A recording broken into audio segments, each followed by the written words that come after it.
Dans cette vidéo, nous allons expliquer étape par étape comment configurer son portefeuille, sa banque. Si vous faites une erreur de configuration à ce niveau, vous passez à côté. C'est une chose à ne pas du tout négliger. Et là, maintenant, après avoir installé SafePal, vous rentrez dans SafePal. On dit créer un nouveau portefeuille, ajouter des portefeuilles existants, connecter le hardware wallet. Mais ici, on va créer un nouveau portefeuille. Pourquoi? Parce que on n'a pas encore de portefeuille. C'est simple. Donc, on clique ici sur créer un nouveau portefeuille. On définit un code à 6 chiffres et un code qu'on n'oublie jamais.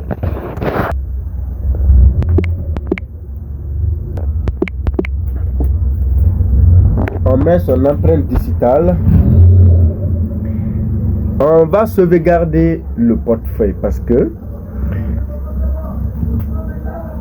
on va sauvegarder le portefeuille et assurez-vous que vous avez ce qu'on appelle votre adresse email, votre adresse Google que vous avez ouvert sur votre téléphone là. Vous retenez le mot de passe de votre adresse email. Vous connaissez l'email par cœur. Parce que le jour où vous allez perdre le portefeuille là, ou bien on vole le téléphone, il suffit de prendre un autre téléphone, vous activez l'adresse email. Quand l'adresse email est activée, vous venez sur le portefeuille. Quand on dit ajouter un portefeuille, vous dites ajouter. Vous cherchez la clé sur votre email. Donc, si vous n'arrivez pas à accéder à l'email, vous ne pourrez pas trouver la clé pour accéder au portefeuille. Et là, vous allez perdre ton argent. Même la personne qui a créé le portefeuille ne pourra rien pour vous parce que c'est crypté. Donc, vous cliquez sur sauvegarder maintenant.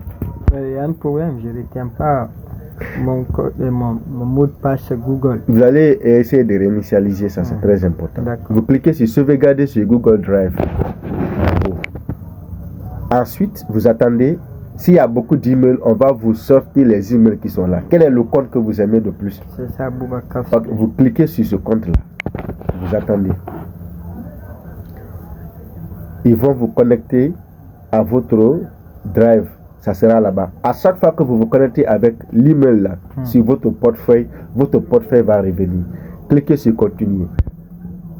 Et une fois que vous avez fait, vous avez cliqué sur continuer, vous attendez encore. Vous cliquez sur continuer à la fin. Vous attendez. Et dans les conditions normales, on dit ça va avoir un accès supplémentaire à votre compte Google. Vous autorisez tout, continuer.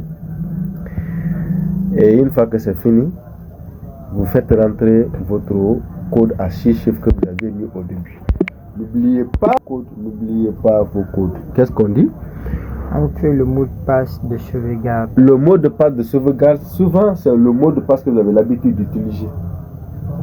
Parce que, quand vous allez perdre le portefeuille, on va vous dire où est votre mot de passe de sauvegarde. Donc, souvent, utilisez un mot de passe que vous connaissez le plus. Ça va beaucoup vous aider. Faites rentrer ce mot de passe là, que vous connaissez par cœur. Vous confirmez aussi le même mot de passe. Suivant, si c'est correct. Important. Le mot de passe de sauvegarde est différent du mot de passe de sécurité du portefeuille.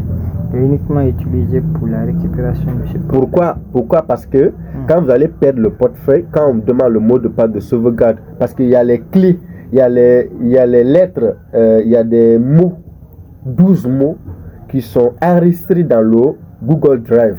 Pour accéder à ça, c'est le mot de passe que tu viens d'entrer comme ça.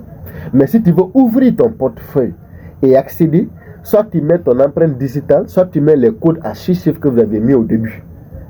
Donc ça c'est l'importance de... Voilà, ça c'est pour juste fermer le... C'est comme vous êtes dans votre caisse, il y a l'argent, mais il y a le code encore quelque part. Vous gardez encore le code par un code. C'est ce qui se passe ici. Donc le code que vous avez utilisé ici, c'est pour garder seulement la phrase de sécurité. Et les codes à 6 chiffres, c'est pour accéder à votre argent. Ok. Maintenant vous dites, vous cliquez sur tout. Vous cliquez. Vous voyez, on dit, si je perds ce mot de passe, je ne pourrai plus récupérer mon portefeuille. Même eux, ils ne pourront plus. Donc, commencez la sauvegarde. Ils vont sauvegarder sur votre Drive, lié à ce compte Google. Et boum, vous avez ouvert votre portefeuille. Vous pouvez renommer votre portefeuille. Donc, vous cliquez sur Wallet numéro 1 ODF en haut, qui est là. Vous voyez? Vous cliquez dans les 3 points qui sont à côté, là où il y a le bon vert, et là où il y a Wallet 01 ODF, vous cliquez sur ça. Je crois bien, oui, c'est ça. Et qu'est-ce qu'on dit? Vous venez là, vous cliquez, vous renommez.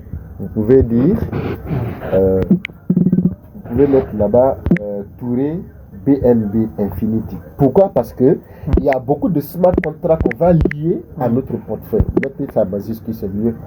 Vous allez lier Touré en majuscule. Touré BNB Infinity.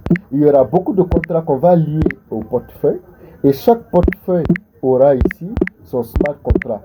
Et chaque portefeuille sera différent. Si tu mets $10 ici dans l'autre, tu vas mettre aussi un autre. Donc cliquez sur confirmer. Une fois que vous avez créé votre portefeuille, vous pouvez vous retourner. Vous êtes là.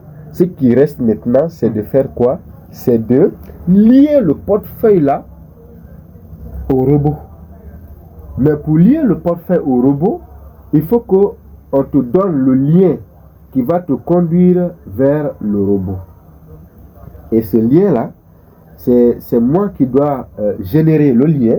Tu prends ce lien, tu lis au robot. On attend ce que on fait un versement et le robot commence à faire des manifestations. Maintenant, voilà ce qu'on va faire. Maintenant, pour y arriver, je vais vous envoyer le lien un instant.